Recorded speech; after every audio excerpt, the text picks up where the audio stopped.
Okay, so good morning, good afternoon, good evening. This is Alan Burgos from the hashtag Walk with Lanchano. Welcome and welcome back to our channel.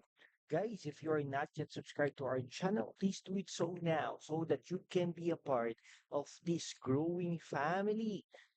Thank you so much, guys. God bless you all. And we are now 7,296 subscribers. Thank you so much, guys, to all of our subscribers and supporters out there on that particular place or country. Yan. Ang ano po natin, ang pag-usapan po natin ngayon ay ang DepEd, no? Or ang Department of Education. Dati po yan, nung panahon ni Pangulong Marcos ay ano yan, no? Pangulong, yung senior ha, ano siya? Um, Text Department of Education, Culture and Sports. Kaya lang ngayon nagkaroon na ng ano no, Sports Commission, no? Hiniwalay na 'yan. Tapos yung culture under na ng NCCA 'yan Culture and Arts, kumbaga parang gano'n, National Commission on Culture and Arts, NCCA, no? Now, ito, DepEd na lang 'yan. Ngayon, um, nung nanalo ang BBM at saka ang Sara Duterte, inappoint ni BBM si Vice President Sara Duterte sa DepEd. Alam niyo naman po 'yan, ano 'yan, no? Appointing authority natin si BBM, no? Kaya inappoint si DepEd Secretary yan, si Vice President Sara Duterte.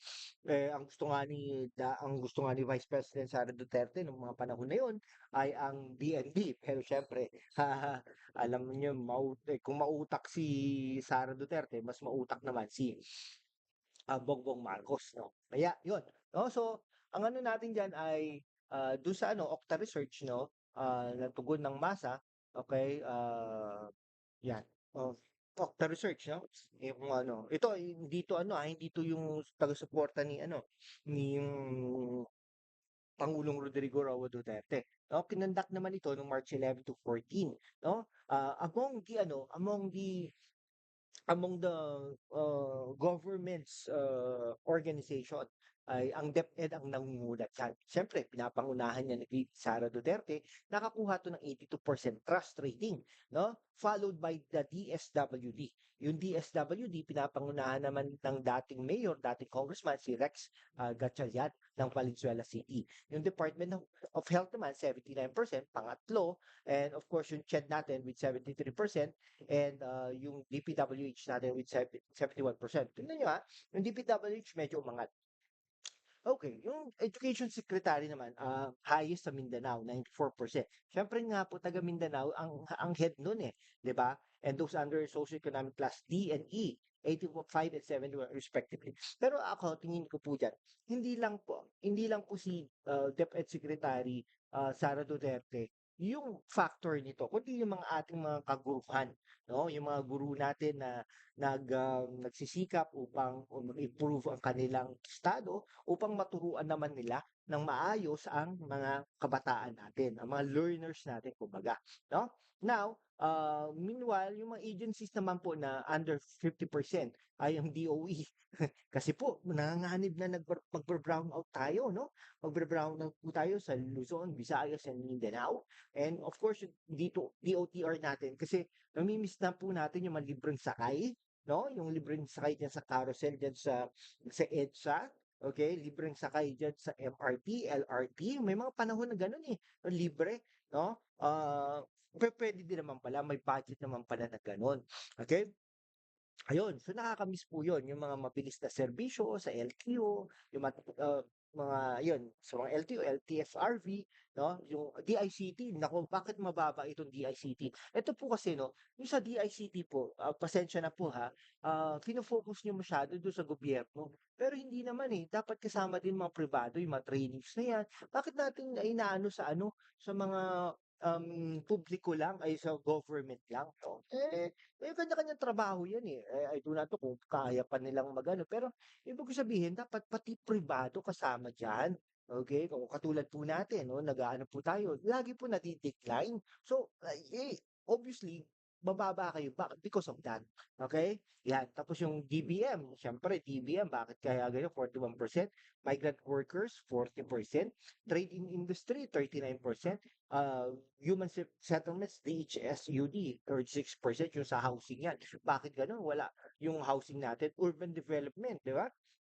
Yung urban development, ayun pala, kaya pala yung ano, yung esplanade, no? Dahil, oo nga pala maganda, yung esplanade na yan, Pasig River. Maganda yan.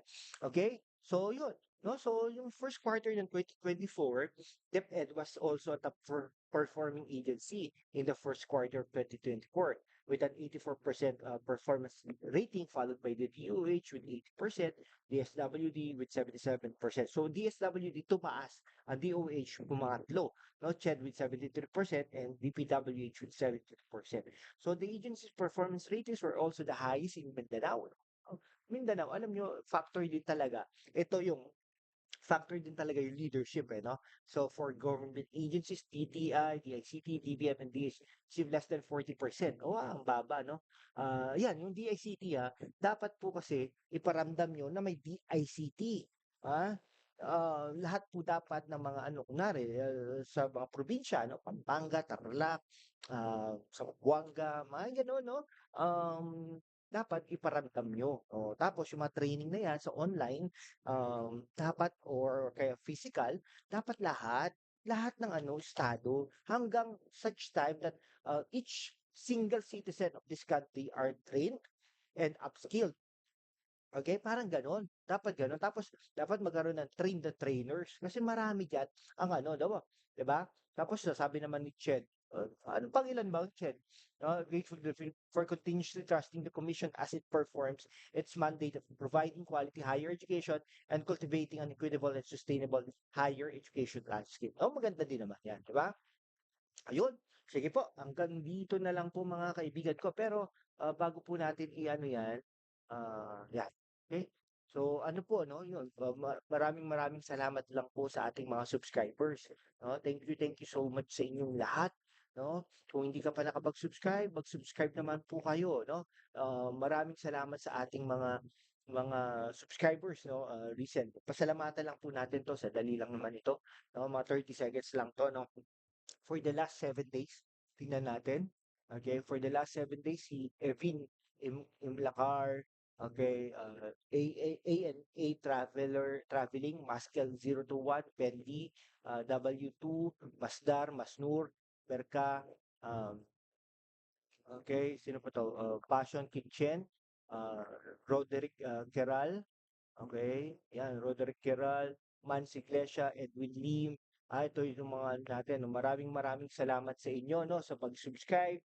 Ano na rin, no, paki-share na rin po ito para matulungan niyo po ang ating channel na maging 100,000 subscribers. Maraming salamat po, guys. God bless you all at saka mga kaguruhan natin. Maraming salamat po sa inyo. God bless you all.